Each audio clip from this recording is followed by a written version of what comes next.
Again, it just tells the story of it's the evil and the ugliness of people's hearts these days is everywhere.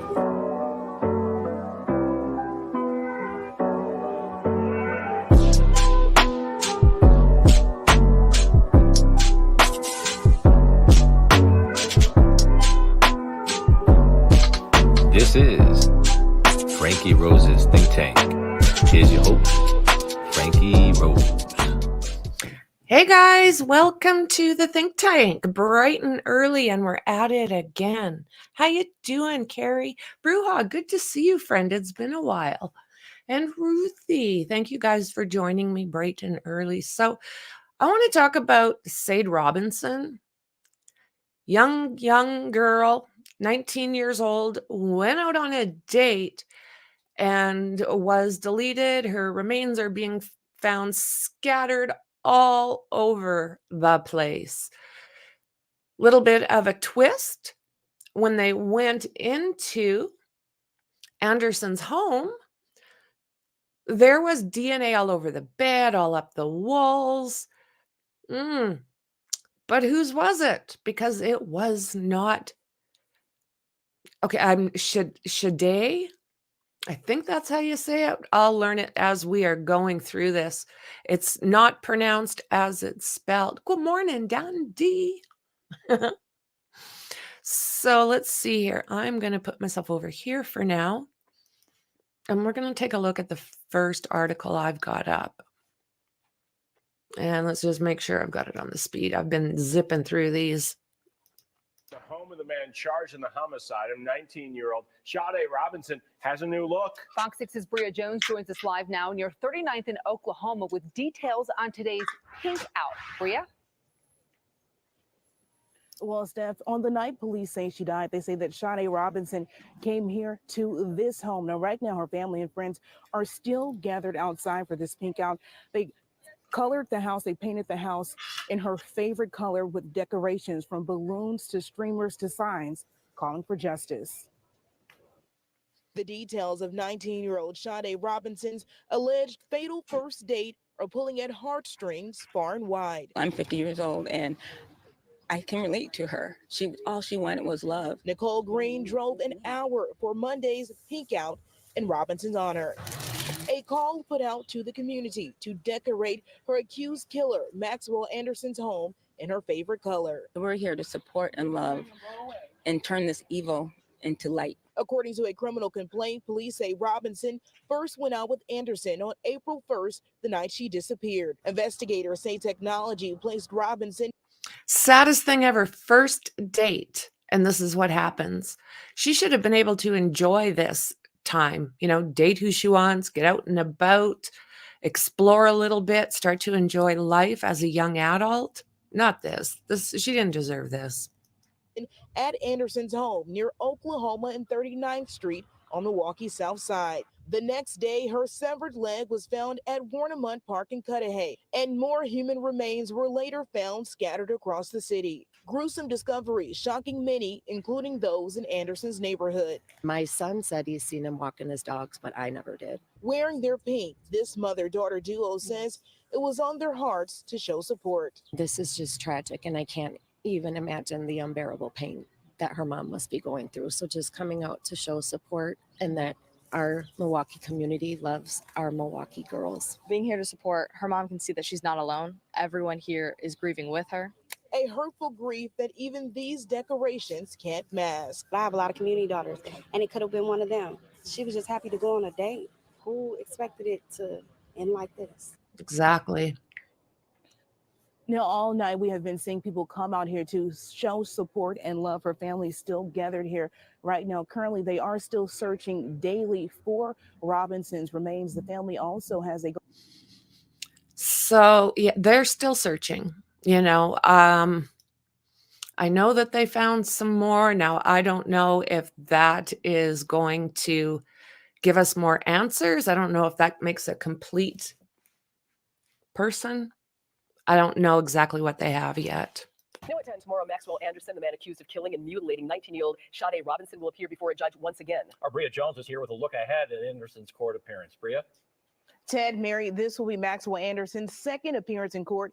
Prosecutors say his alleged fatal first date with Sade Robinson left her dead and dismembered. Tonight, as he sits in jail, police still watching his home as the community continues to pepper it with pink for Robinson. Windmills spin outside Maxwell Anderson's home. Constant spinning, mirroring the racing thoughts of Milwaukeeans, mourning the loss of Sade Robinson. Who would do that to somebody? Like, nobody deserved that to happen to him. On April 1st, prosecutors say 33-year-old Anderson and 19-year-old Robinson met for their first date in Milwaukee. Robinson would later be reported critical missing. Over the next nearly 3 weeks, body parts and human remains were discovered across Milwaukee County. Maxwell is due back in court Monday. He's charged with first-degree intentional homicide, mutilating a corpse, and arson in Robinson's death. A day before the preliminary hearing, officers are posted outside, and yellow crime scene tape still lines Anderson's home at 39th Street near Oklahoma Avenue. The home GPS.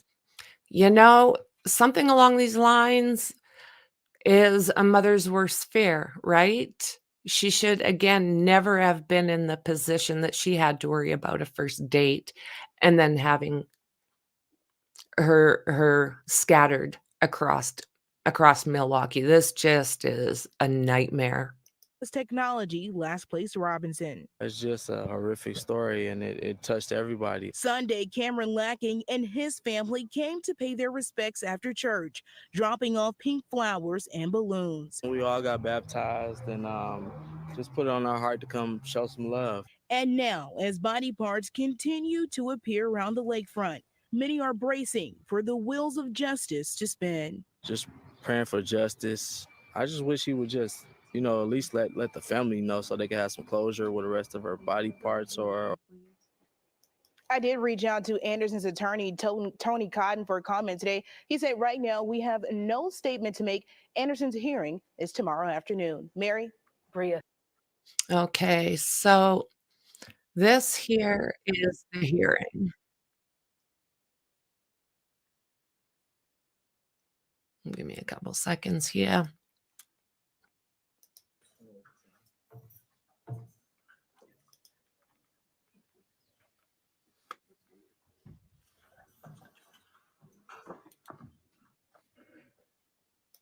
Peter, Wisconsin versus Maxwell Anderson, 24 CF 1692. Count 1, first-degree intentional homicide. Count 2, mutilating a corpse. Count 3, arson of property other than building. This case is assigned to Judge Kai's branch 45. Appearances. Ian Vance Curzan for the state. Good afternoon, Your Honor. Attorney Anthony Cotton with Maxwell Anderson. He's here in person. Good afternoon. Commissioner, to start, I filed an amended criminal complaint. The purpose of that amended criminal complaint was to essentially include a footnote regarding the blood recovered in the residence. The footnote is on page 6, and it just indicates that the preliminary DNA analysis supports the conclusion that there is no support for inclusion of Robinson's DNA in the blood or swabs that have been tested. So this is the scary part. They're explaining here how the DNA does not match Sade. It's like, what the hell? Have we got a serial Cheerio here? And then some of those, her DNA has been excluded, but I just wanted to clarify that because it was brought up at the initial appearance.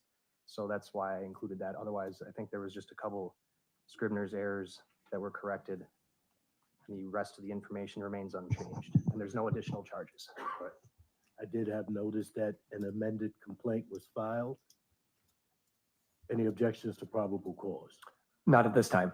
All right, I have read the criminal complaint. It does state probable cause. Waive reading? We do. All right.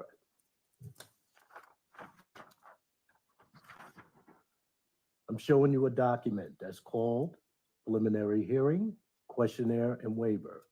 Is that your signature near the bottom of this page? Yes, Your Honor. Did you read this document, or did your attorney read it to you, or both? Both, Your Honor. And did you understand it? Yes, Your Honor. Did you understand that if you had a hearing, the state would have to produce witnesses and perhaps other evidence to show that you probably committed a felony? Yes, Your Honor. Did you also understand that by waiving that hearing, you are conceding that the state can establish probable cause and you will be ordered to stand trial? Yes, Your Honor. Anyone make any threats to get you to give up your hearing? No, Your Honor. Anyone make any promises to get you to give up your hearing? No, Your Honor. I will find that Mr. Anderson has made a knowing, intelligent, and voluntary waiver of his right to have a hearing and order him bound over for trial.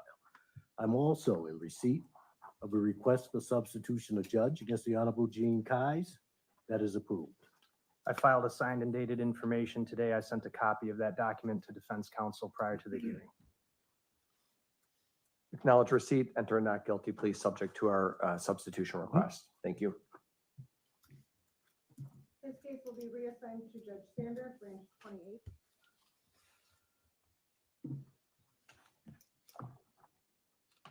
I can do this with May 13th.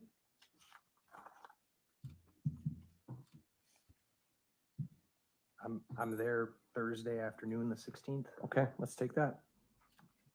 Next court date will be May 16th at 1:30 for a scheduling conference in branch 28. Thank you. Thank you. Have a good day, Your Honor. You too. Yeah. So that was brief. That was brief. I'll close that one up. So the man charged with deleting, dismembering Milwaukee woman enters a not guilty plea. So this is Maxwell Anderson, 33 years old. I'll take a look here really quick. It's a quick hearing. It was. In 4 minutes, Patrick Anderson entered that not guilty plea, and a commissioner determined there is enough evidence for this case to proceed to trial. But we also learned the results of some DNA testing, presenting a new twist in this tragic situation. State of Wisconsin versus Maxwell Anderson. Maxwell Anderson in court again Monday, this time to waive his preliminary hearing. You are conceding that the state can establish probable cause and you will be ordered to stand trial. Yes, Your Honor. Anderson is accused of killing 19-year-old Sade Robinson while on a first date back on April 1st. The very next day, investigators say someone found her leg on the shores of Lake Michigan in Cudah. Later that week, investigators raided Anderson's home. They say they found blood on a bed and on the walls leading toward the basement. But in an amended complaint just released Monday, a new footnote calls into question whose blood it is. It just indicates that the preliminary DNA analysis supports the conclusion that there is no support for inclusion of Robinson's DNA in the blood or swabs that have been tested, and in some of those. So who the hell does this belong to? Lordy. I guess they start looking for missing women across the Milwaukee area. But what a twist that was. Her DNA has been excluded. A 12 News legal analyst says, simply put, it means the blood does not belong to Robinson. I needed to be here to support the family, even though they weren't here. I stand in the gap. April Bentley was one of at least a dozen people who showed up to Monday's quick hearing, disturbed by the details of this crime. The fact that this gentleman, I believe, moved very calculated through the city and was intentional about where he placed the body parts, the car, setting it on fire, and just getting on the bus as if it was just an ordinary day. Anderson pleaded not guilty. He remains in custody on a $5 million bond. Hannah, you mentioned the amended complaint. Anderson's charges remain the same, though. Right, Patrick. Even with that amended complaint, he still faces first-degree intentional homicide, mutilation of a corpse, and arson. He is scheduled to be back in court in May. Hannah Hilliard at the Milwaukee County Courthouse tonight. So we will be looking at that. So Maxwell Anderson, 33, did appear in court on Monday afternoon, pled not guilty to felony charges of first-degree intentional taking apart a person, and arson of a property other than a building, according to the criminal complaint. And that was her vehicle, right? So he deleted and took apart Sade Robinson, 19, after the pair went on a first date. What a piece of shite. Aside from pleading not guilty, Anderson also waived his preliminary hearing. A commissioner determined there was enough evidence for this case to proceed to trial. Prosecutors also released an amended criminal complaint Monday that added a footnote regarding DNA investigators found on a bed and on the walls leading towards the basement of Anderson's home. So they have showed us nothing as far as this basement goes, and I've heard very little about it except that the DNA was around that area. So it's just indicates that the preliminary DNA analysis supports the conclusion that there is no support for inclusion of Robinson's DNA in any of the blood or swabs that have been tested, and some of those, her DNA has been excluded. Simply put, it means that it does not belong to Robinson. So April 1st, Anderson and Robinson met at the Twisted Fisherman for a first date. The pair then traveled in Robinson's car on two Dukes on the water. Robinson's phone records then show she traveled to Anderson's home near 39th Street and Oklahoma Avenue. On April 2nd, someone found Robinson's severed leg at Warnimont Park in, I think it's Cudah. Someone also found her car torched near 30th Street and Lisbon Avenue. April 4th, police arrested Anderson during a traffic stop. April 5th and 6th and 7th, human remains found near 31st and Galena, just blocks away from where Robinson's car was found torched. That weekend, Robinson's family also found her blanket in the same area. April 12th, Anderson made his first court appearance. April 15th and 16th, Robinson supporters filled Anderson's yard with her favorite color, pink. On April 18th, someone found a torso and an arm, believed to be Robinson's, near 5th and Marina in South Milwaukee. On April 19th, a sonar boat searched for more remains in Lake Michigan. That night, family and friends held a vigil for Robinson. The Hohen Bridge was lit up pink in her honor. Anderson remains in custody on a $5 million bail. Robinson's family and friends are still looking for the rest of her remains. What the hell? You guys. What the hell? So is it a scary spot? Is this type of thing, is it rare, or is there a lot of people passing in that area? Yeah. The state I live in has very odd reputation. Wisconsin Dahmer, Ed Gein, Taylor Shabusiness, Maxwell Anderson, Slender Man, Waukesha Parade incident, and there's been mass outings, and there's more.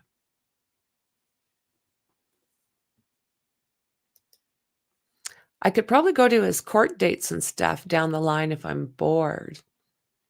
That would be interesting. Absolutely interesting. Good morning, Dingo. Good to see you. Oh, it's so sad. It's just like, what the hell goes through people's brains? I don't get it. And I'm glad I don't get it. Blood found in suspect's home does not appear to match the taken apart college student Sade Robinson. The evidence found in the home of Maxwell Anderson, the man accused of deleting and taking apart 19-year-old Sade Robinson in Wisconsin, does not appear to match the college student's DNA, according to the amended complaint obtained by CNN.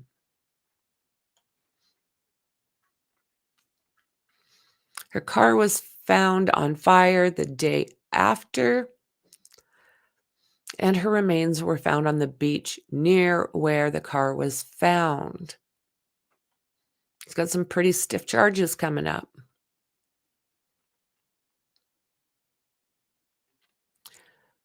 DNA analysis performed by the Wisconsin Crime Lab supports the conclusion that there is no support for inclusion of Robinson's DNA in any of the red DNA or swabs tested.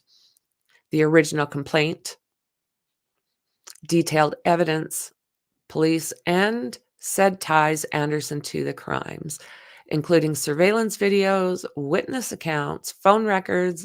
Authority also found the red DNA in Anderson's house and several gasoline containers. In court Monday, yesterday, Anderson pled not guilty to all charges. Anderson's attorney, Tony Cotton, I think you had that bang on, see? Told CNN in an email that Anderson also waived his right to a preliminary hearing. We just heard that, adding that the red DNA evidence does not appear to belong to Sade. So they do have a GoFundMe set up, and I will be showing you that next. The pain of losing Sade has left a void in the hearts of her family, especially her grieving mother and little sister, among other relatives, friends, and the entire community who loved and supported her. As we come together to honor Sade's memory, we aim to prove her with dignified farewell that she deserves. Oh, Lordy. So this here is Sade's GoFundMe. And I'm going to do it right now before I forget.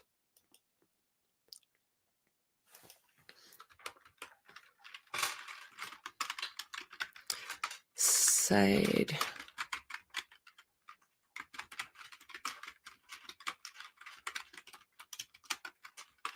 So I just put the link in the description. And I'm also going to put it in chat.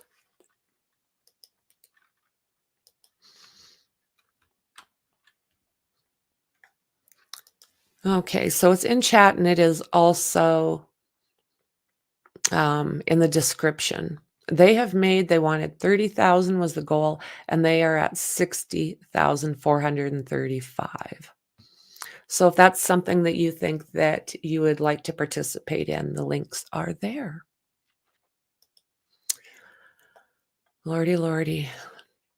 Forever in our hearts, honoring Sade Robinson, our fallen angel. We are deeply saddened to share the tragic disappearance of Sade Carlina Robinson, a bright 19-year-old soul from Vicksburg, MS, who was born May 10th, 2004. Sade was a loving daughter, a cherished sister, and a dear friend to many. She was on the brink of graduating from MATC and had a promising future ahead in criminal justice. However, that was cut short when she went missing on Tuesday, April 2nd. The pain of losing Sade has left a void in the hearts of her family, especially her grieving mother and little sister, along with other relatives and friends, and the entire community who loved and supported her. As we came together to honor Sade's memory, we aim to provide her with a dignified farewell. So they have made and actually doubled what they were asking for originally for help. So she should be able to, at this point, get a very nice, I don't know if they will call it, they call it so many different things, their burial, their, what is it, to life, like these happy send-offs that they're having now. Maybe it's something along those lines. They should be able to cover everything that they want. I think there's a little information down here that we have didn't see. Some more remains believed to be Robinson were found on Thursday. They talked about the torso and the arm. Found by somebody walking the beach.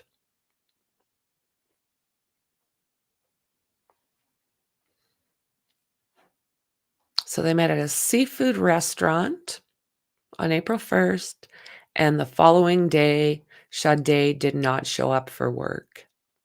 Her absence from her job wasn't like her, at all. It says that they were calling her all day. We knew something was up. Robinson's friends called the police that night, explaining to authorities that Robinson had not returned any of her calls and hadn't shown up for work after her date with Anderson. Police did a wellness check at the young college student's apartment, but she was nowhere to be found. When police began to investigate further, they found Robinson's vehicle, which had sustained extreme fire damage, completely damaged the interior, according to the criminal complaint. Although the vehicle had been set ablaze, police were still able to identify Robinson's outfit that she wore the night of her date, as well as an iPhone consistent with her phone in the burned out car. The same day, police discovered a leg on a bench in Warnimont. I'm not sure if I'm saying that properly. Warnimont Park, which authorities believe was sawed off at the hip. After a thorough examination, preliminary DNA evidence, it was determined that this leg did belong to Sade Robinson. April 6th, they found more remains near the area where Robinson's car had been found, including a foot and what appeared to be flesh. Lordy, lordy. Robinson's mother and friend also used a location sharing app, which revealed that on the night Robinson's went missing, she traveled from the seafood restaurant to a nearby sports bar, then to his home. The last location shown on the location sharing app was a park where her remains were found. April 12th, Maxwell Anderson was charged with first-degree intentional taking apart a corpse, and arson of property other than a building. If convicted, he could face life in prison. Oh, please do. The facts mentioned in this complaint cause complainant to conclude that the defendant intentionally deleted and took apart Robinson with the intent to conceal the M. It also occurred between the arrival of the defendant at the defendant's residence and his departure from Warnimont Park area. They talk about the GoFundMe. Lordy, lordy, you guys. Hello, hello. How you doing, friend? How you doing? Yeah, celebration of life. Thank you. I'm just thinking when you're going through something along these lines, celebration of life. Oh, my word. Oh, my word. So, guys, while we are here for a second, don't forget to subscribe, like, share, and please hit that thumb. And if you're wanting to continue getting content sent to you, please do hit that bell because my streaming is very random. Okay, so we just looked at this. So we'll close that. And here we are. Bar worker accused of deleting and just taking apart student on the first date pleads not guilty. These people drive me batshite crazy. It's a thing, I guess, to get caught red-handed, as they say, and just go, yeah, I didn't do that. Wasn't me. No. It wasn't me.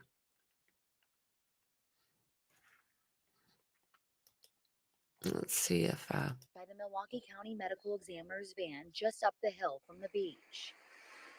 It's yards from my front door. Someone walking the remote beach around 7:30 this morning found a torso and an arm just yards away from Angela Buchanan's home. I'm definitely on edge now. The Milwaukee County Sheriff's Office believes the body parts belong to 19-year-old Sade Robinson. This is not something that anybody should have to go through, especially such a young girl. Angela was just down on the beach the evening before walking her dog. It just kind of makes me like scared now to kind of want to come down here with my dog, and do what we do every day, because now it's, am I going to come down here and be the next one that's going to find more body parts? that's the thing. Like, how terrifying You would that drive be? for a reason. In the Ford Escape, No. Like, it's terrifying. I wouldn't want to be finding that ish. And I mean, the thing is, it's a beach, so people will bring kids to the water, to go splash around, if nothing else. Prosecutors again say that on April 1st, 19-year-old Sade Robinson allegedly met the 33-year-old for drinks at the Twisted Fisherman's seafood restaurant. Then she sent a Snapchat to a friend from a nearby bar. And then the following day, they started finding her parts.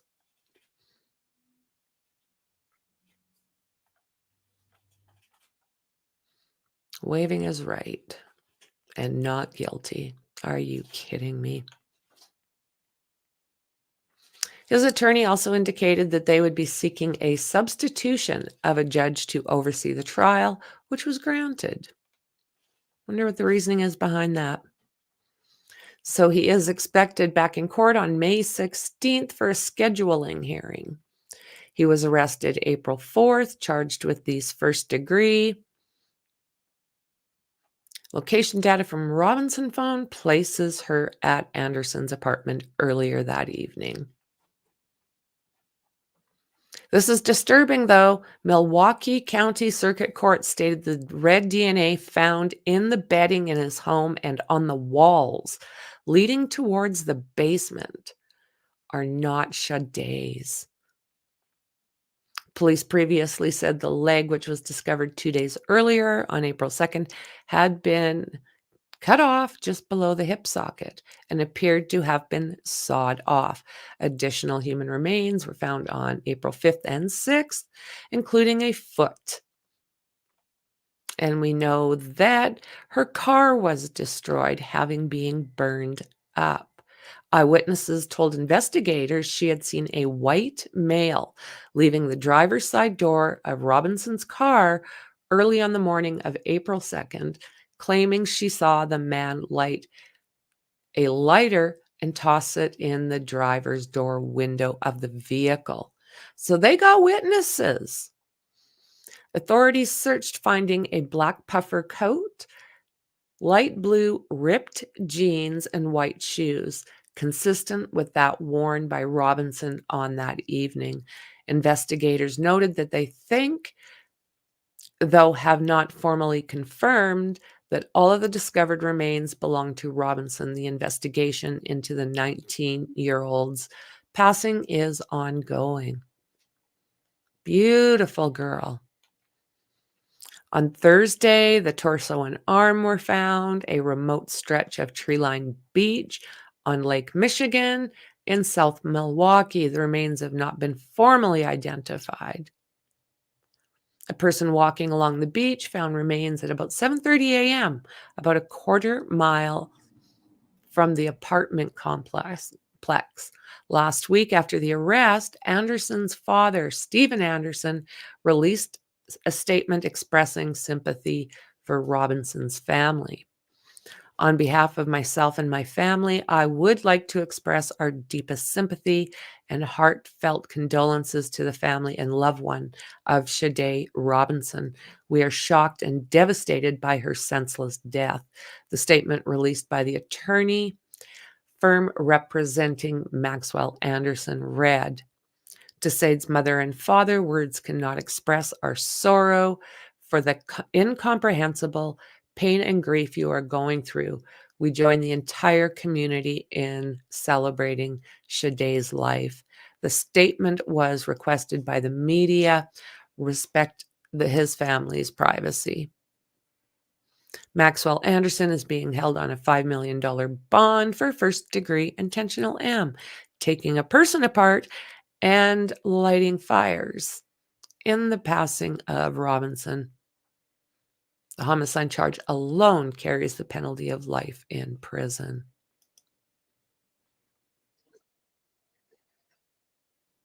Wow. So we have the documents.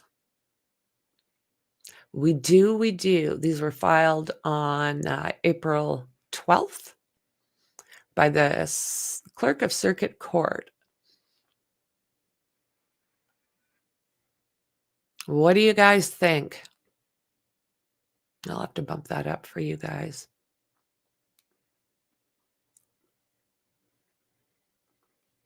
Yes, she does talk about all that stuff.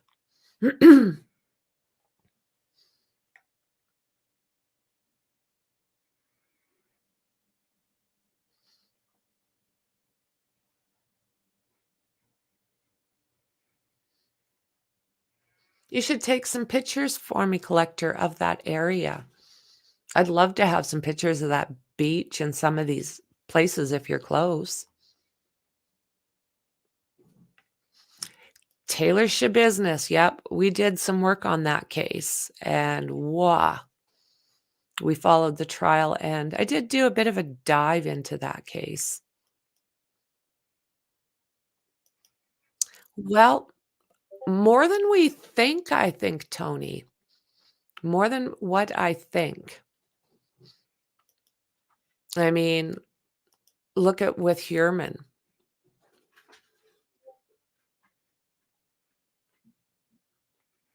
Oh, good Lord. Thanks, Max. So I'm going to bump this up for you. It looks like there's something else that maybe we should look into streaming. I'll just give you the heads up that I'm going to look into it. Manhunt underway for ex-cop accused of deleting ex-wife and girlfriend. So I'm going to look into that when we're finished this here. Okay, now we're going to bump this up so we can read along together. Here we are. So, state of Wisconsin versus Maxwell S. Anderson of Milwaukee. The below named complaint being duly sworn on information and belief that states first-degree intentional H. The above named defendant on or about Tuesday, April 2nd, 2024 in Milwaukee County, Wisconsin, did cause the passing of Sade C. Robinson, another human being, with intent to delete that person contrary to section, and they give that.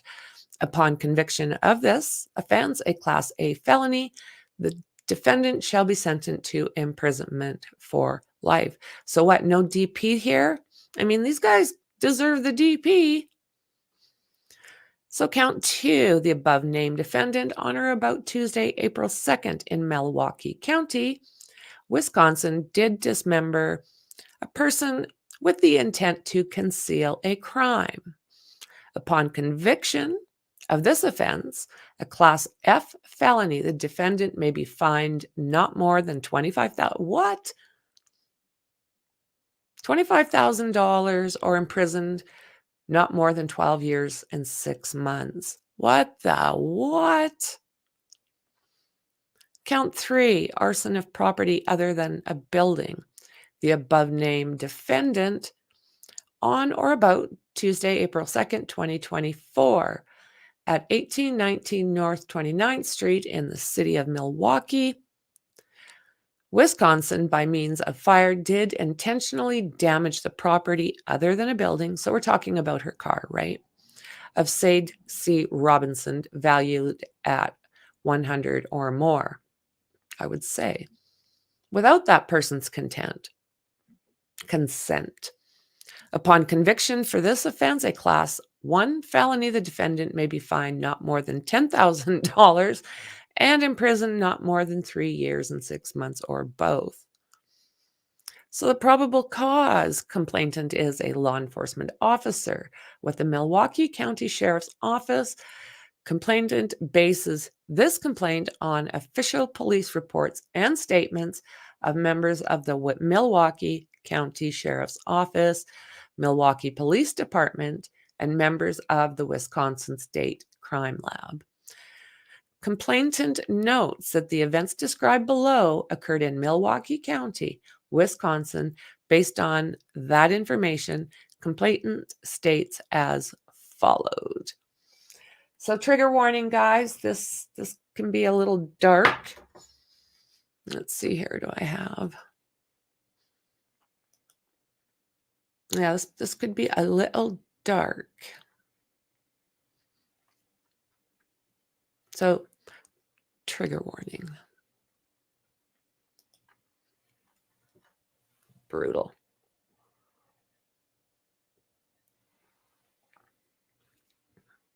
So Tuesday, April 2nd, 2024, at around 5:29 p.m., members of law enforcement, including the Milwaukee County Sheriff's Office, a Cudah Police Department, responded to Warnimont Park, located at 5400 S Lake Drive, to report a human leg, located on the beach.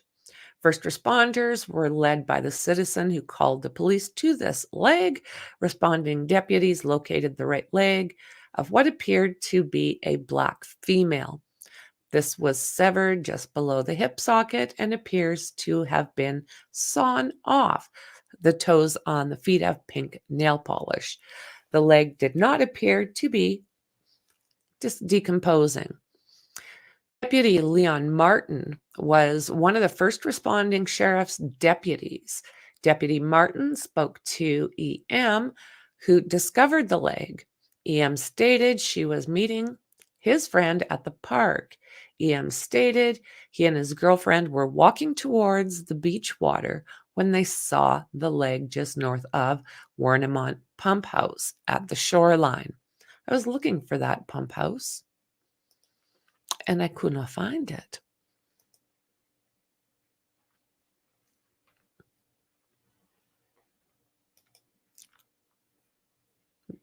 No.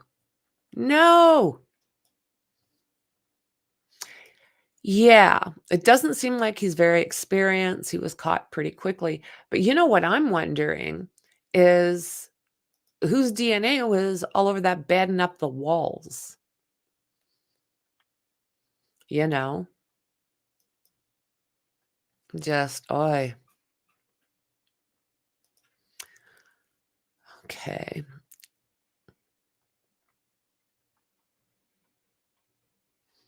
Deputy Martin reports that the area where the leg was located contains a bluff and is approximately 100 feet tall. The leg originally found about 2/3 of the way down the bluff towards the water's edge. Milwaukee County Police Sheriff's Office Detective Nathan Spittelmeister, searched the area of the park for any cameras that may have captured something related to the discarding of the leg. Detective Spittelmeister located a video from Cudah High School that shows the parkways nearest to the pump house at the shoreline. The road leads to the pump house, and it's closed to vehicle traffic by a gate secured with a padlock and chain. The video footage shows approximately 2:53 a.m. a vehicle enter the video frame, heading eastbound on the parkway towards the road to the pump house. The video shows the vehicle did not make a southbound or northbound turn once reaching the intersection, driving down the road that leads to the pump house. Complainant knows the service road to the pump house would be the furthest that a car could get near Lake Michigan in that area. Detective Spittelmeister spoke to Cudah. I'm sorry, guys, massacring it, I'm sure. Police Detective Brian Olson, who informed Detective Spittelmeister, I will never get tired of saying that last name, is Spittelmeister, that on Monday morning of April 2nd, 2024, the employees of the Cudah Water Department reported that the service gate had been struck by a vehicle. The damage to the gate was done after the evening of April 1st and before the morning of April 2nd. This is consistent with when the vehicle is seen on the video driving onto that service road. Detective Joseph Blanchard from the Milwaukee County Sheriff's Office went to the pump house gate and discovered broken pieces of vehicle that were determined to belong to a Honda Civic. These damaged pieces will be consistent with the vehicle ramming the gate to get through. Detective Spittelmeister also recovered video from the pump house that faced north in the direction of where the severed leg was recovered. At approximately 3:02 a.m., a human figure can be seen descending the bluff to beach level. The figure appears to be making multiple attempts to walk between the beach and the service drive for the pump house.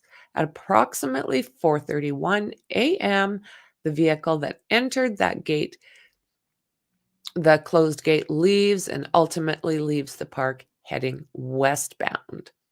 The leg was recovered and transported to the Milwaukee County Medical Examiner's Office and was examined by Dr. Lauren Decker. During the examination, based on the size of the leg, Dr. Decker estimated the height of the person to be approximately 5 feet tall. There were multiple cutting impressions around the amputation point, as well as sharp force trauma to the exposed femur bone. However, the top of the femur bone appears to have been snapped off.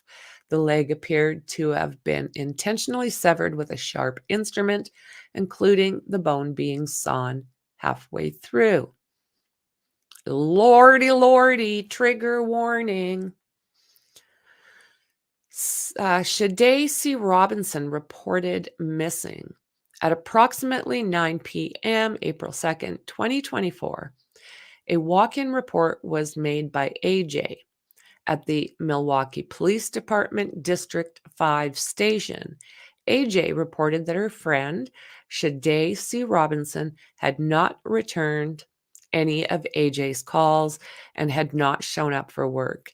AJ provided a phone number for Robinson and reported where she lived on Commerce Street, gave the apartment number, and on April 3rd, 2024, Milwaukee police officer Nora Burlow responded to Robinson's apartment to conduct a welfare check and was not able to make contact with Robinson.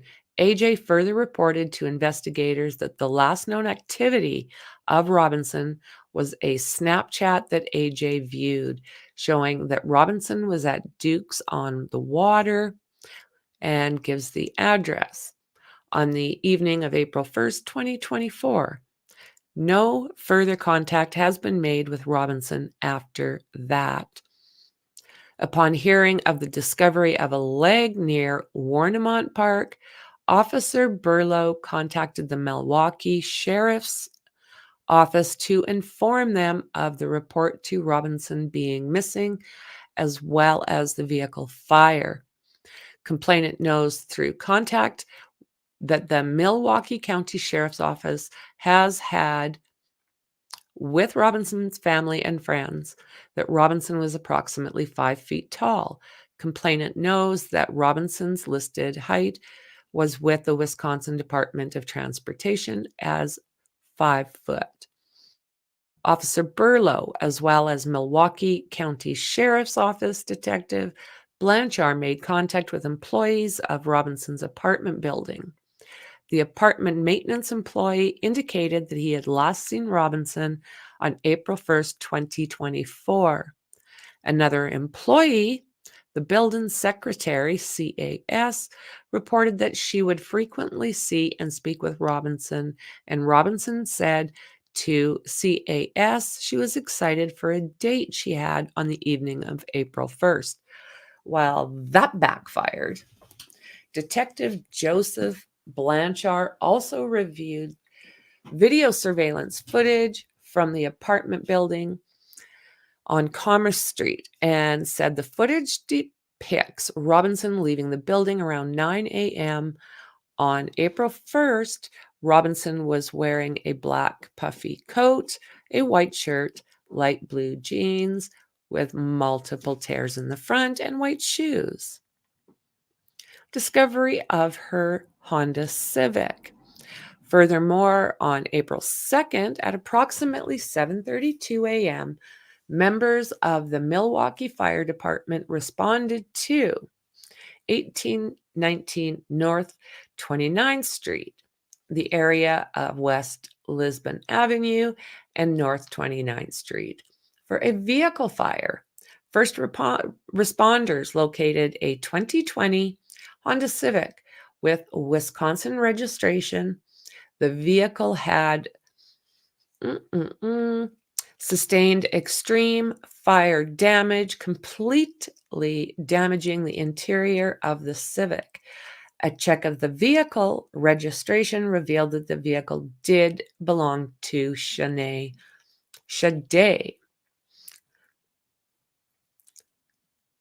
Yeah. I have to look at the name and figure it out. It's different pronunciation, right? So it says items of Robinson's were discovered in the vehicle as well as described later in his complaint. And basically they're saying that the vehicle was worth more than $100.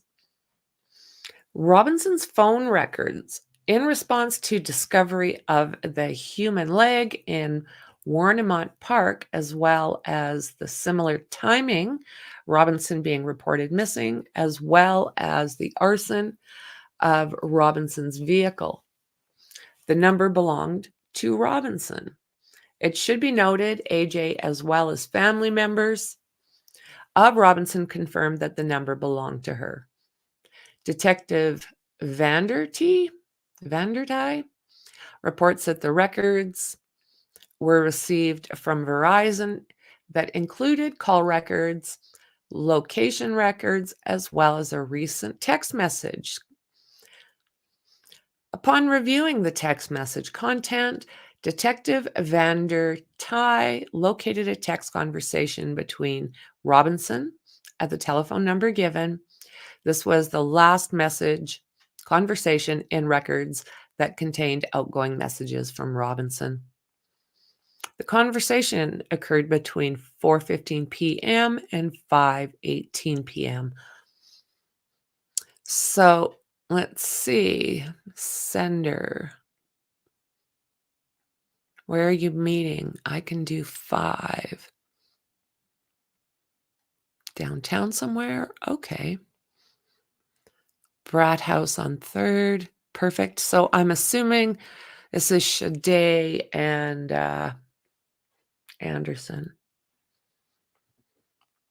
I'm going to shower real quick. I'll probably get there more around 5:15. Are you hungry? I need to stop at the Twisted Fisherman to pick up my W-2 from last year, and we could eat there first. Okay, and yes. Are we eating at the Brat House or the other place? Let's eat at the Twisted. I'm feeling seafood.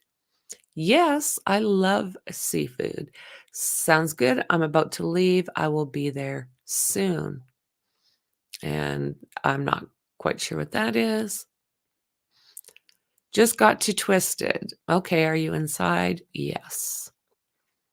Okay, so Detective Vandertye searched law enforcement databases, which showed an association between Maxwell's and Anderson and the above named defendant. Furthermore, upon checking Milwaukee County Sheriff's booking reports, the defendant provided the phone number to the Milwaukee County Sheriff's Office during the booking process. Investigators then checked Wisconsin Department of Transportation records, which reveal the defendant listed address is 3161 South 39th Street in Milwaukee. Milwaukee County Sheriff's Office Detective John Goulet, not sure, responded to Twisted Fisherman, located at 1200 West Canal Street in Milwaukee, to attempt to determine if Robinson went to that location. Detective Goulet recovered surveillance video from Twisted Fisherman. Complainant has reviewed that video as well and also has reviewed booking photos of the defendant as well as photographs of Sade Robinson. The video shows in sum as follows: at approximately 5:09 on April 1st, 2024, the defendant enters Twisted Fisherman from the west. His face is clearly visible on the exterior cameras of the restaurant. At 5:20, Robinson enters the restaurant from the east, then approaches the bar and sits next to the defendant. The defendant and Robinson remain at the bar, eating and having drinks together until they leave the restaurant at about 6:24 p.m.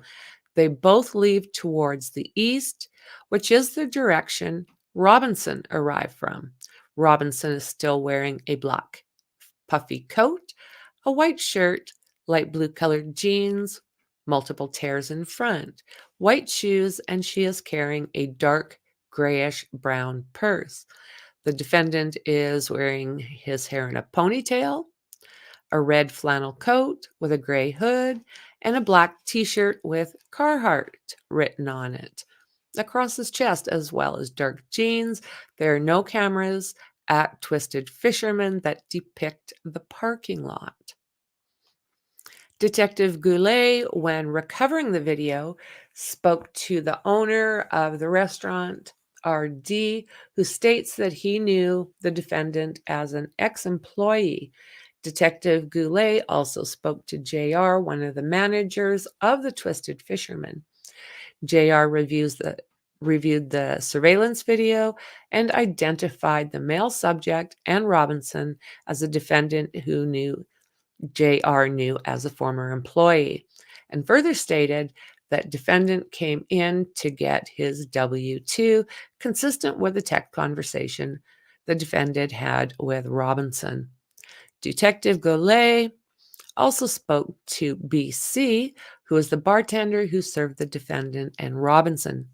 BC stated the defendant initially came in and indicated he was picking up his W-2, but then informed BC that he was staying at the Twisted Fisherman to meet a female for a first date. BC knew the defendant as a former employee. BC stated that Robinson arrived and sat next to the defendant, and they appeared to have a casual conversation before leaving together. Milwaukee County Sheriff's Office Detective Brian Conte conducted an interview on April 3rd, 2024 with ASF, who identified herself as a friend of Robinson. ASF indicated to Detective Conte that they became aware Robinson was missing by seeing it on the news. ASF stated that after she learned Robinson was missing, she accessed Robinson's Life 360 app on her cell phone. Complainant knows Life 360 is an application that provides location-based services and allows users and subscribers to share their locations with others. ASF stated that upon checking Life 360, she observed that Robinson's phone appeared to be at Warnimont Park around 4:33 a.m. on April 2nd. Mexi in here? We got Mexi? Let's see. How y'all doing? Are you serious? Are you serious? Are you going to be able to get out and go for a walk, take some pictures, and send them to me, friend? I would love to know the neighborhood a little bit better. Let me get comfy here. It's one thing that kind of sucks about being in Canada. I can't go to these places myself. So I rely on friends. Hi, good morning, Mel. Good to see you. Good to see you. Good to see you.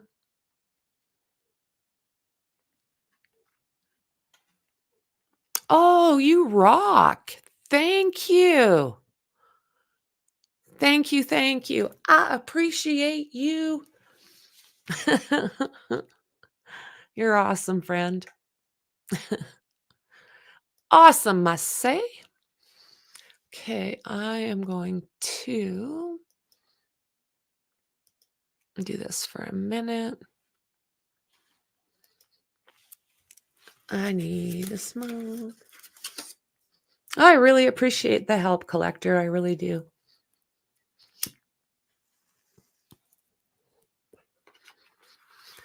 I had one fellow when I first started that drove all around Summer. He lived in Tennessee and drove all over Summer Wells area that he could, and took footage for me. It was awesome. It gives you a really good idea of what you're dealing with when you get a better chance of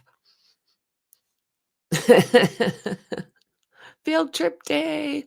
A really good idea of the area versus Google Maps, right? Are you going on a field trip too? Dandy. Okay, so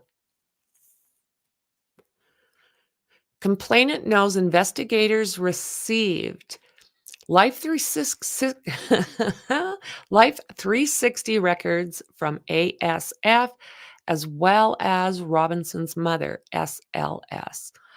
The Life 360 accounts belong to Robinson, also is linked to her personal phone number mentioned above. Complainant has reviewed the information from Life 360 and summarizes the location of Robinson's phone as follows. So the reason I was looking for Mexi tracks me. She tracks me out and about. So I don't know if she's using this app or what. But yeah, I can walk the block and she would know that I'm out of my house. If I take my phone. Okay, so number 1. For an hour and 24 minutes near 1126 West Canal Street.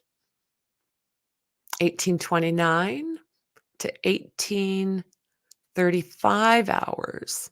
The device traveled from the area of 595 West Clybourne Street to North Street to the Twisted Fisherman to the area of Dukes on the Water.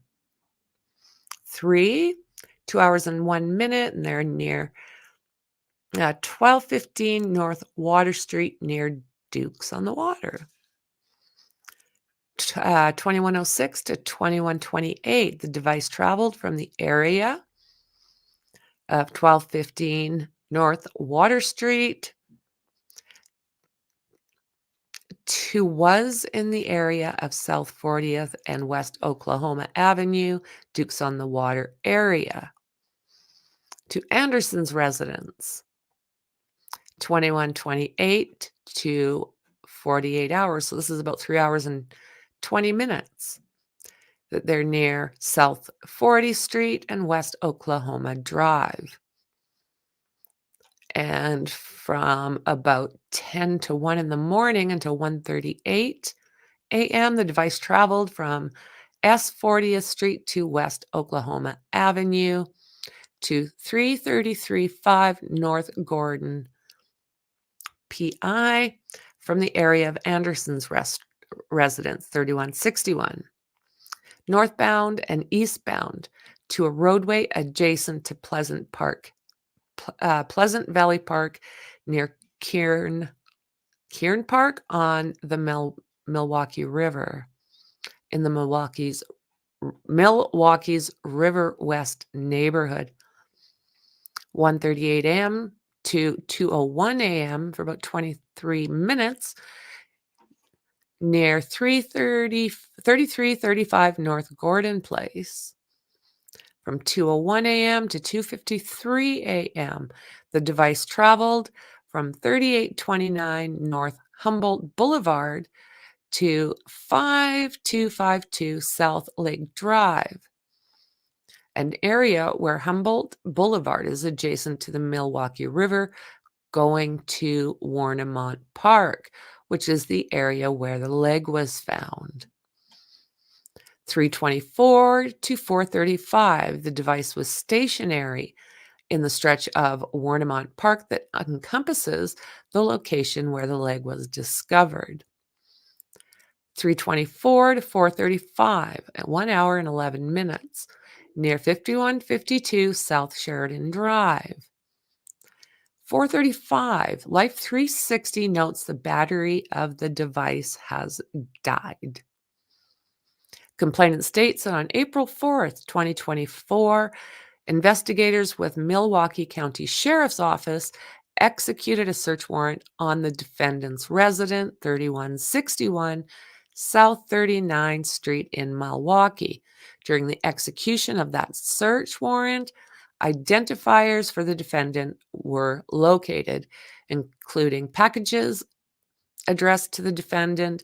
Additionally, red DNA was located on the bedding in one of the bedrooms and on the walls leading towards the basement. Several gasoline containers were located in the garage storage area. Furthermore, complainant knows that the Verizon records for Robinson's phone number, which included call details, record, and location information on the phone, were analyzed by investigators.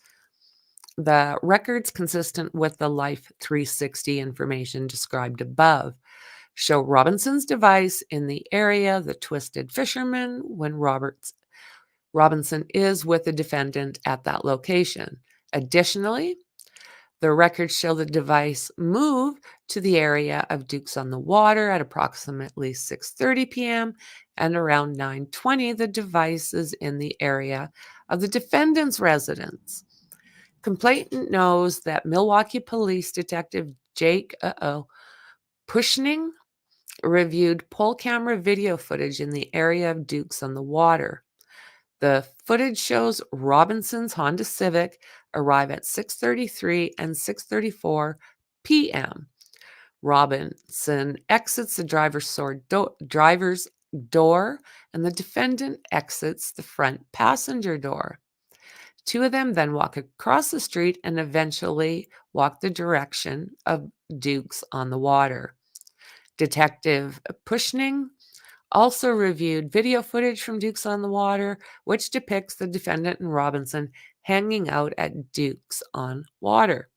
The poll camera video shows Robinson and defendant returning to Robinson's vehicle and driving away at 9:04 p.m. After that, the phone records show the following. Robinson's phone remains in the area of Anderson's residence until about 12:45 a.m. on April 2nd. Then between 12:45 a.m. and 1 a.m., the device appears to travel northbound, eastwards, and eastbound towards the direction of downtown Milwaukee. Is Milwaukee very big? I have not looked into that. I don't know the size of this area. Hey, P9, good to see you. That's a really good question. I'm going to go with before. personally.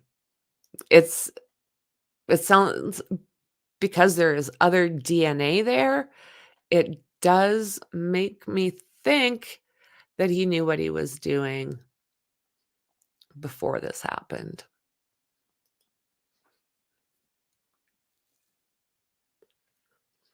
So number 2, from 1 a.m. to approximately 1:15 a.m., the phone is in the area of downtown Milwaukee, including the area of Robinson's apartment, before heading northbound, consistent with traveling to River West neighborhood between 1:15 a.m. and 1:30 a.m. It should be noted that between these records and the Life 360 location information, the phone does not appear to be stationary in the time frame. Complainant further notes that Detective Blanchard reviewed video footage from Robinson's apartment complex and confirmed Robinson did not return to her apartment at any point after being at the defendant's residence on April 1st, 2021. By approximately 1:33 a.m., the phone travels north towards the area of Pleasant Valley Park near North Humboldt Boulevard and East Keefe Avenue, just south of Capitol Drive, where it remains until approximately 2 a.m. From 2 a.m. to approximately 2:10 a.m., the phone appears to travel westbound, consistent with being on or near Capitol Drive as it moves west. From 2:12 a.m. to approximately 2:20 a.m., the phone moves back eastbound in the area of Capitol Drive. From 2:20 a.m. to 2:30 a.m., the phone appears to travel southbound, consistent with traveling on Interstate 43. From 12:30 to 12:35 a.m., the phone moves westbound, appearing to travel consistent with Interstate 41 and Interstate 894 towards Greenfield. From 2:35 a.m. to 2:45 a.m., the phone moves back eastbound and then southbound, consistent with traveling on Interstate 41 and Interstate 94. I already read that.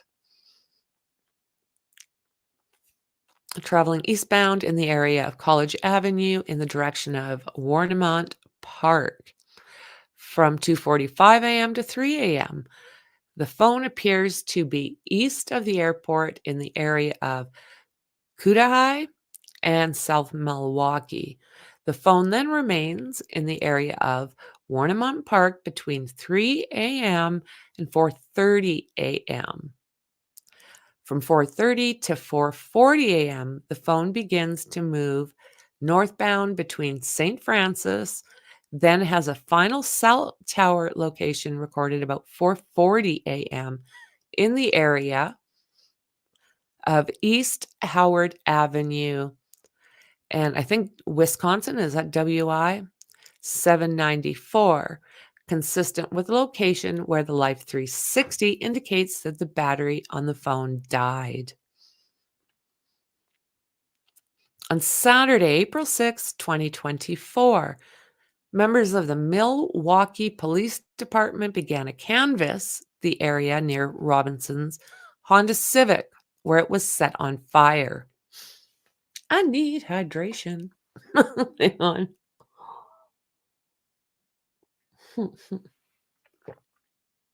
Just what the hell, you guys? First dates. I mean, they're usually scary, but this isn't supposed to be the outcome, right?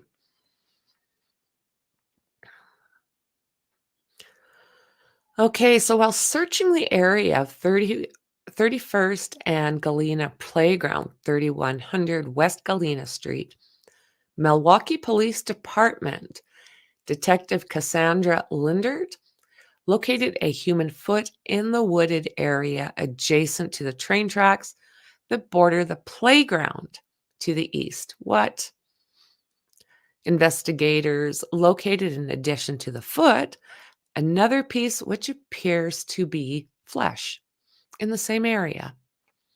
Complainant has observed the recovered foot as well as the leg recovered at Warnimont Park and observed they seem to be from the same individual, particularly due to the skin tone, size, and having the matching pink nail polish. The location where these remains were discovered was approximately 1 block south of where Robinson's car was set on fire. Members of the Milwaukee Police Department attempted to locate, hang on here.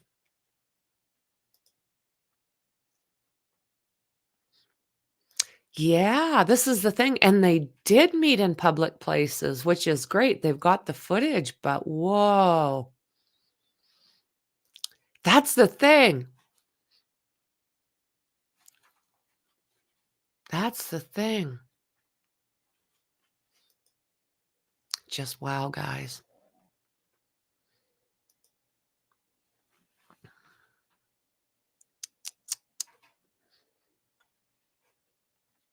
Some members of the Milwaukee Police Department attempted to locate video footage regarding either the disposal of remains or footage related to the arson on Robinson's car. Detective Ryan Bergman obtained video from Milwaukee County Transit System. Bus travels westbound on Lisbon Avenue. The video footage depicts the following. The bus stops on the corner of 29th and Lisbon Avenue at 7:29 a.m., facing westbound in the direction of where Robinson's car was set on fire. 2 subjects can be seen walking westbound on the north side of Lisbon Avenue, passing Lisbon Liquor and Food Mart. One of these subjects is wearing a blue coat, and the other subject is holding a black and white umbrella. The bus begins to drive forward towards 30th Street, at which time the person in the blue coat appears to be checking something out to the north, at which time a different subject can be seen walking through the grass lots towards Lisbon Avenue. The subject is walking away from the fire that is beginning to burn in the parking slab behind the building at the corner of 30th and Lisbon. As the transit bus passes the person walking away from the fire, you can see the individual appears to be a white male wearing dark pants, a dark gray hooded top, carrying a tan colored backpack with tan straps that appears to be full. As the bus continues to drive westbound on Lisbon Avenue, the burning of Robinson's vehicle is clearly visible. As the bus continues to pass, the subject with the tan backpack can be seen starting to cross Lisbon Avenue southbound. So they've got footage, and they've got the tracking, and they've got the remains, most of them, I'm hoping. I don't think this guy's got a hope in hell. Why do they continue to do this? I guess it's never going to stop. I didn't do it. It wasn't me. Oh, my word. Lordy, lordy. So let's see here. Milwaukee Police Detective Andrew Marks recovered video footage from Lisbon Liquor and Food Mart. The footage depicts the subject in the blue jacket and the subject with the umbrella walking westbound on Lisbon. Upon reaching a vacant lot to the liquor store, both subjects appear to slow down, at which time the tan backpack begins to walk across Lisbon, southbound on 30th Street. The person in the blue jacket appears to be in shock. and begins to point at the person in the tan backpack as he walks away. The subject in the blue jacket then tries to flag down cars passing by and can be heard on the video yelling, "He did that." While pointing across the street to a person with the tan backpack, the subject in the blue jacket also begins yelling for someone to call the fire department. Yeah. Investigators were eventually able to identify the subject in the blue jacket as LAD, Detective Vincent Lopez and Detective Thaddeus Schimmels interviewed LAD, who stated the following. LAD was walking down Lisbon Avenue with her friend and saw a white male exit the driver's door of Robinson's Honda Civic. She then observed the white male light a lighter and toss it into the driver's door window of the Honda. And then he began walking in LAD's direction. The last time this male walking was westbound on Walnut Street from 30th Street. Doesn't look like she got footage.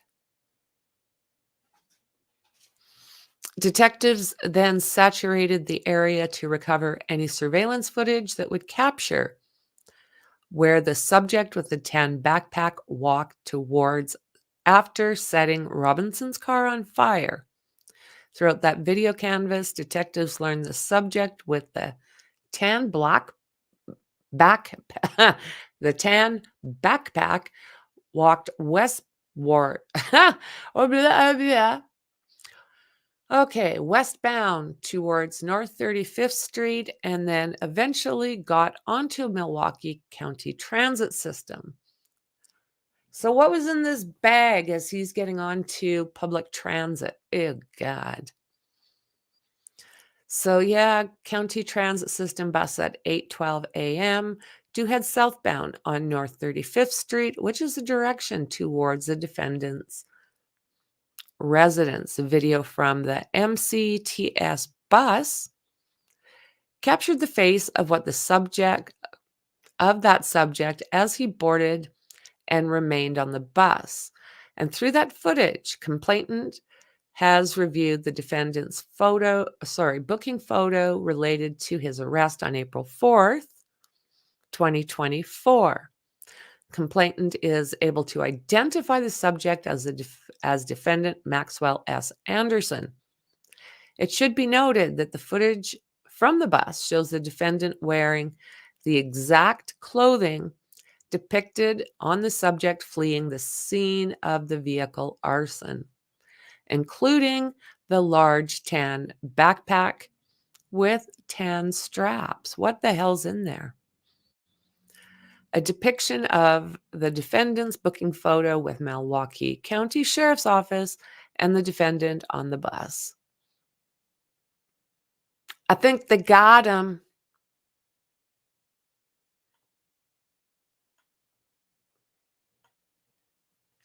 Detective Ryan Bergman reviewed the transit video showing the defendant on MCTS bus. The defendant boards the bus, pays for his fare in cash. He then rides the bus south on 35th Street and gets off the bus at approximately 8:35 near South 35th Street and West Lakefield Drive on Milwaukee's south side. It should be noted there is not a bus stop at this location. The defendant asked the driver to let him off there. The defendant then departs the bus and begins to walk northbound. It should further be noted that approximately an 8-minute walk from the location to the defendant's residence, and this would be the most logical place to depart the bus to walk to his home. Complainant reviewed surveillance video affixed to the residence across the street from the defendant's residence, which was recovered by Milwaukee Police Detective Rachel Smith. The video footage depicts 39th Street in front of the defendant's residence. as well as part of the south side residence. There is a front gate on the south side of his residence, and over that gate that is accessible through the alley behind the house at 8:43 a.m. The arrival at this time is consistent with him having to walk that location from departing that bus. Complaint notes that the defendant's dark hooded top and tan backpack, which appears full, are still visible in this video. So I don't know. Have we found her noodle yet? I have not once heard that they have found her noodle.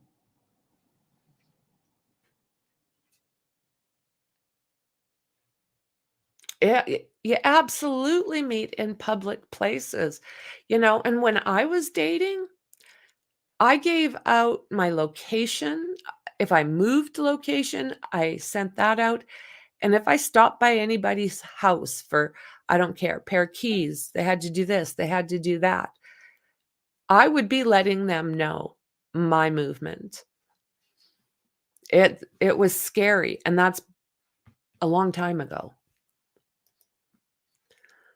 Yes, when dating, I always left my friends an address that I would have them show up at the restaurant in case the guy was a total weirdo so I could escape. Yep, and I didn't mind 3 phone calls. Call me. Tell me it's time. You'd be calling your friends within 5 minutes if it were me. Tony. Lordy, lordy, man.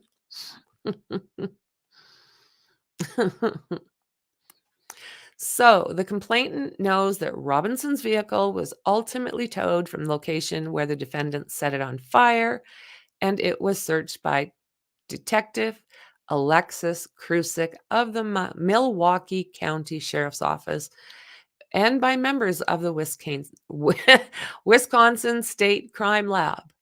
My tongue is starting to... Every time I read something that's any length, my tongue starts to trip over itself after a while. So during the search of that vehicle, located in the trunk was clothing that Robinson was wearing that evening of April 1st, 2024, namely the black puffer coat, light blue ripped jeans, white shoes, along with her dark grayish brown purse. These items were found in the trunk of the vehicle and were partially fire damaged, although undamaged enough to identify them as being what Robinson was wearing. Also recovered was a remnant of an iPhone consistent with the type of iPhone Robinson was known to have. Well, it sounds like they still got a lot off of that. Detective Rachel Smith reviewed additional surveillance footage from the residence across the street from the defendant's residence. Her review of that footage revealed the following. At around 9:24 p.m. on April 1st, 2024, there is motion near the back gate of the defendant's property, which appears to swing open, and shadows consistent with 2 human figures enter that backyard of the defendant's residence at about 9:26. The living room light in the front of the defendant's residence, the upper part, turn on.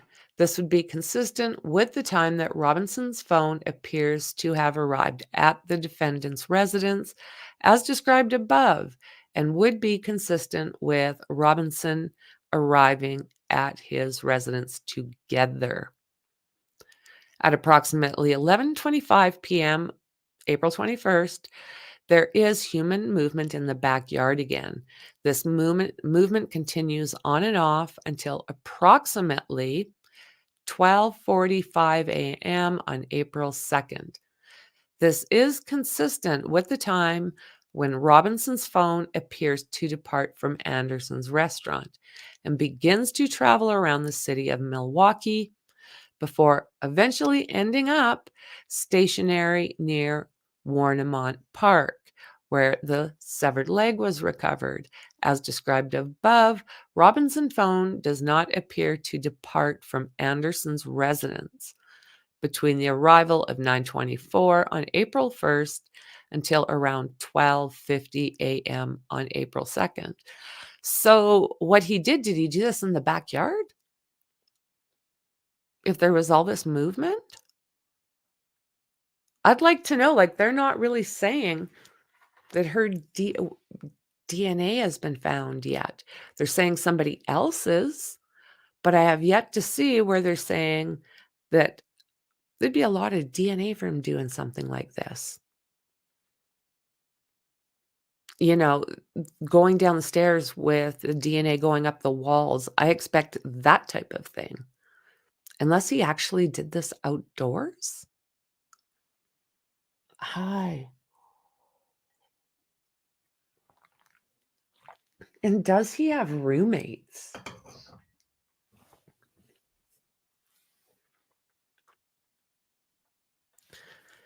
So complainant knows that on April 4th at around 1:16 a.m., MCSO Detective Joseph Blanchard and John Goulet conduct a traffic stop of a black Hyundai Santa Fe with license plate number blah blah blah, which listed in Department of Transportation's records to the defendant. The defendant was stopped near the arrest time. A search of the defendant's vehicle led to the discovery of a zip-up hoodie coat that appears to be the same coat the defendant was wearing in the still frame depicted above. Complainant further states, based on preliminary analysis done by the Wisconsin State Crime Lab, the pseudo standard of Sade Robinson was compared to a standard from the human leg recovered from Warnimont Park, and the DNA analysis supports the preliminary conclusion that the leg belongs to Sade Robinson. Complaint further states that since the Milwaukee County Sheriff's Office and Milwaukee Police began their investigation into the severed leg recovered from Warnimont Park, as well as a missing person investigation leading to Sade C. Robinson. No one from her family nor her friends heard from Robinson, and the last contact she had was her April 1st, 2024. No one has seen has had contact with Robinson since she was at the defendant's on the night of April 1st into April 2nd, 2024. Based on the circumstances surrounding the disappearance of Robinson as described in this complaint and recovery of the leg, that was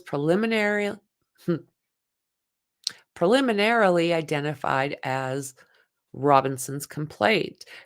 Concludes Robinson is deceased. The facts mentioned in this complaint cause complaint to conclude that the defendant intentionally deleted and took apart Robinson with the intent to conceal the M, and it occurred between the arrival at the defendant's residence and his departure from Warnimont Park. That is the end of the complaint.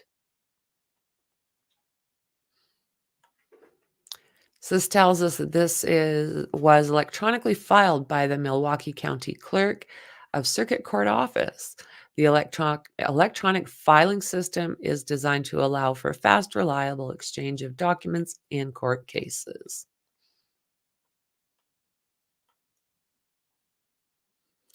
Subscribed and sworn before me, electronically signed by Ian Vance Curzan, Assistant District Attorney, gives his bar number, and electronically signed by Detective Joanne Donner, the complainant. Holy guys, holy.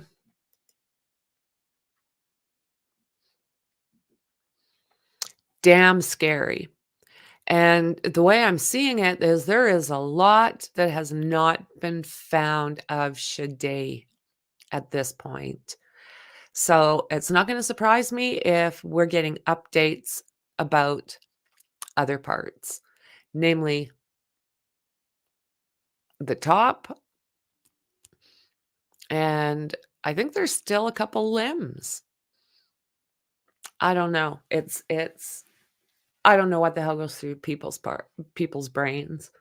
I'm working on Google Earth to kind of look at these different spots with you.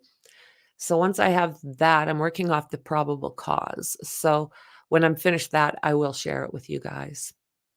So what do you think, guys? Are they going to find out who that other person was, that their DNA is all over the place? What is going to happen with that? What is going to happen with that? We're not finished with Sade Robinson's case yet. There's more to come out. There's more to find. But I do believe that he's sunk his battleship. He's done. He's done like dinner.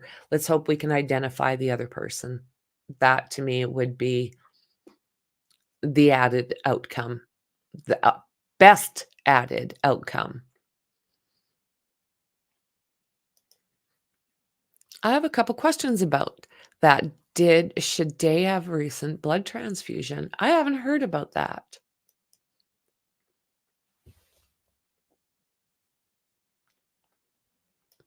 Oh, that would explain why the human liquid found at the home doesn't match her. That's an interesting thought, Mexi. That's okay, Bruja. That's okay. Always love to have you. Yeah, that might possibly. Or was this a completely different person and this dude's literally sleeping on? Yeah. My guess is that might not have been the room he slept in. I don't know about roommates yet. There's a few things. There's still questions. There's still questions. I'm almost thinking it's somebody else. It is. It is. You know what? Keep your family close. Isn't that an interesting thought? She always throws in the stuff from left field, and you're like, whoa, that makes sense too. She's a smarty pants. So you guys, thank you very much for joining me. Share this out, please, on your platforms. Let's let everybody know that we still possibly have to find another victim of his. And we are still looking, I do believe, for the rest of Sade so that her family can put her to rest, right? So thank you very, very, very much for hanging out with me, you guys. I appreciate you. You know I do. Much love, and I'll see you in the next one.